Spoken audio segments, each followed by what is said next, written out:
तुम्हा भक्तांना पाहून मन अगदी प्रसन्न झालंय. जलम प्रवाह पावितस्थले गलेवलंब्य लंबितां भुजंगलिंगमालिका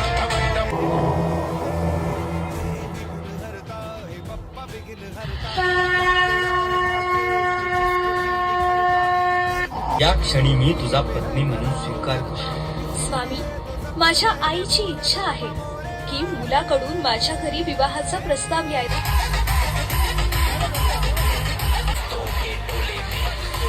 हे कैसे देवपण.